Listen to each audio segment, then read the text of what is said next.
I quite like the lightning effect you get on Night Lord armour, but I've always found the light blue colour people use a bit boring, so I thought pink would make a more interesting look.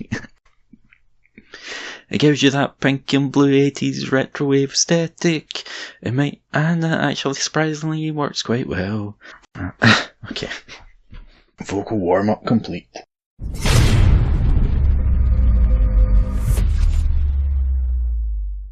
What's up guys, welcome back. Today we're going to have a look at how to paint some boss tier pink lightning. I've always liked the lightning effect you find on Night Lord armour, but I was never happy with the light blue colour or the white that people use. I found that a bit boring, so I thought that pink might make for a more interesting look. It gives you that pink and blue 80s retrowave aesthetic. It actually works surprisingly well. To begin, you're going to make quite a muted purple tone by mixing some scale colour fuchsia into some Mediterranean blue. If you've already watched the video I made on painting the blue armour, you'll know that this is the blue we used on that video. It's always good to reuse your paints like this, it tends to give you a better overall result. Anyway, we're going to paint this over the darker areas of the armour plates in a rough, jagged line. And I'm just going to show this on the shoulder pad because it's really the same idea for the rest of the armour. Try to include a few random forks in your line to help simulate the lightning. You can look up some reference pictures of lightning and try and copy some of the shapes, or just wing it and see what you can come up with. I did a bit of both, so I looked up some pictures to get a bit of inspiration, and then I just sketched a few of my own shapes using my imagination. What we're doing here is only really sketching in a guideline for the final shape of the bolt, so don't worry too much if it's a little messy. It doesn't need to be perfect, you have a lot of time to make it better later on. Add some water to your purple, diluting it down to a glaze consistency. Then with hardly any of the glaze on the brush, you're going to draw it over the edge of the lightning bolt, pushing the glaze up towards the line from either side, in order to make the edge all blurry. When you're doing this part, you're probably going to feel like the purple looks too obvious and maybe a bit dull. But try not to worry about that, because once we add in a much brighter colour for the actual lightning bolt itself, it's going to overpower the purple, forcing it to sort of fade back into the mix. You're going to see what I mean by that once we put the pink in there. You can also use a bit of stippling around the edge of the purple to create a little random noise on the surface so that it's not so smooth. Lightning is pretty violent and chaotic, so a little stippling here and there helps to stop it looking too clinical and gives you a bit more of an organic effect. Once you've done that, switch over to some fuchsia and we're going to paint in a thin line over your guide. Try to make this more accurate than your original purple guideline and be sure to leave quite a lot of that purple showing on the outside edges of the line. The purple is going to give the bolt a bit of a glow effect as you build up the highlights. I had some trouble painting this on as I was trying to keep everything in frame and not tilt the shoulder pad out of view of the camera, so I'm probably making this look a bit harder than it actually needs to be. But hopefully you can see now what I meant about the purple fading back once we add in the brighter colour. Your eyes are much more aware of that pink, even though that there's way more of the purple in there than the pink. That's because you have a highly saturated colour next to something that's desaturated. And in that situation, your eyes are going to be more focused on that saturated colour.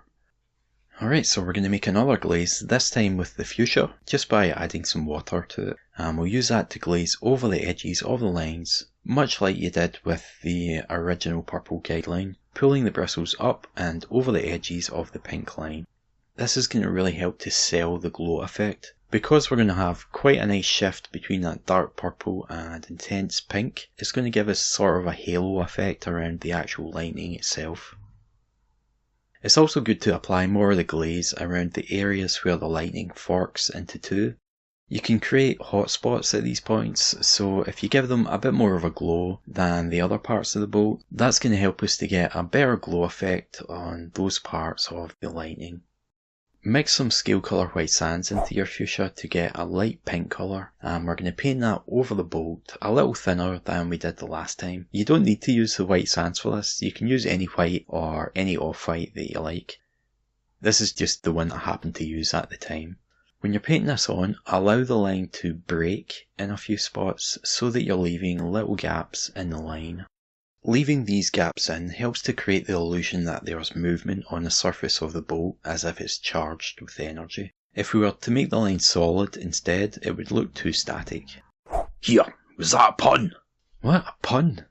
Aye, you said static, as in static electricity. Oh yeah, I mean, it wasn't intentional, Angus, just a coincidence. I don't really do puns. I know how to conduct myself.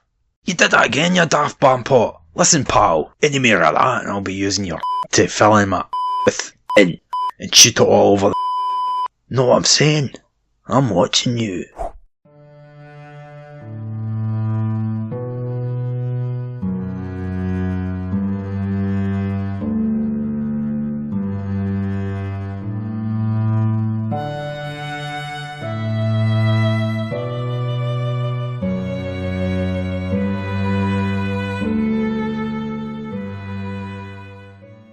Once you've finished that, add a bit more white sands into the highlight mix and again paint on an even more broken line than you did before. Make sure that you make the hot spots for the light forks nice and solid, so don't break the line in those points.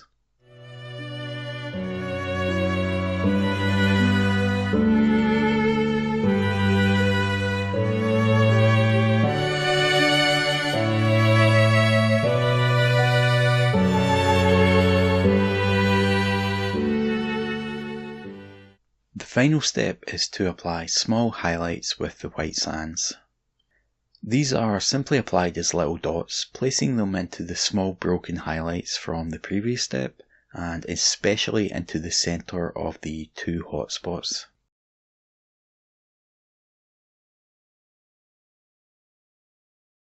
And it should look something like this when you're finished.